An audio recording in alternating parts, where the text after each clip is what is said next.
러시아 정부가 크렘린궁에 대한 드론 공격 시도를 우크라이나의 소행으로 몰아가면서 그 배후로 미국을 지목하고 나서 양국의 전선 상황이 다시 격렬해질 것으로 우려되고 있습니다. 러시아는 당초 날씨가 풀리는 3월 이후 충계 대공세를 준비 중이었지만 예상과 달리 대공세는 이뤄지지 않았고 오히려 우크라이나가 5월 9일 러시아의 전승기념일 전후로 대대적인 반격에 나설 것으로 예상되면서 국제사회에 관심이 집중되고 있습니다. 몇 달 전 러시아 당국은 모스크바 전역의 국방부와 행정부 건물들의 방공시설을 설치하기 시작했는데요. 크렘린은 세계에서 가장 경비가 삼엄한 정부 청사 중 하나로 손꼽히고 있었습니다. 그렇기에 이번 크렘린 궁에 대한 드론 공격이 어떻게 가능했냐는 의심이 들지 않을 수 없습니다.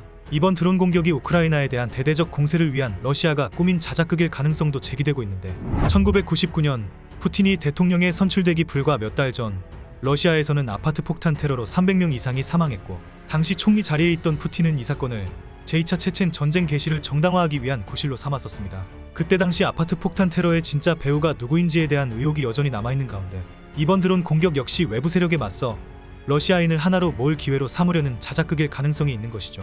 이 사건을 빌미로 러시아는 우크라이나에 대한 테러 공격을 포함해 훨씬 더 사악한 공격을 감행하기 위한 명분으로 삼을 소지가 있는 것입니다. 한편 지난해 말 예상과 달리 러시아의 충계 대공세가 늦춰진 이유는 우크라이나 일대 영구 동토층이 녹아내려 진흙탕으로 변하는 라스푸티차 현상이 생각보다 빨리 시작됐기 때문으로 알려졌습니다. 본래 우크라이나와 러시아의 가을철인 9에서 10월과 4에서 5월 봄철에 발생하는 라스푸티차가 올해는 지구온난화로 2월부터 발생하면서 러시아군의 진격을 크게 늦춘 것인데요.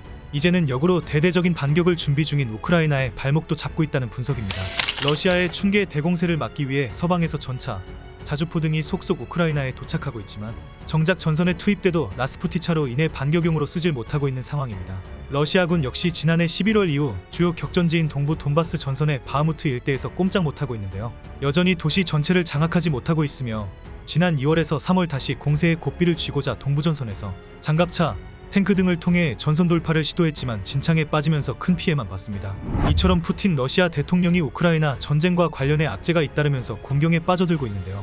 우크라이나 전쟁 최전선을 담당했던 용병그룹 바그너 창업자 예프게니 프리고진이 자신의 소셜미디어 계정을 통해 러시아 국방부와 군 관계자들을 강도 높게 비판하며 오는 10일 바흐무트에서 철수한다고 선언하였습니다. 그는 욕설로 도배된 성명에서 군 지휘부를 신랄하게 비난했는데 프리고진의 철수 선언은 무엇보다 심각한 악재입니다. 그는 충분한 포병 지원도 없이 탄약도 다 떨어진 자신의 용병들이 전투를 거부했다면서 이들이 철수해 자신의 상처를 보듬을 수 있게 됐다고 강조했습니다.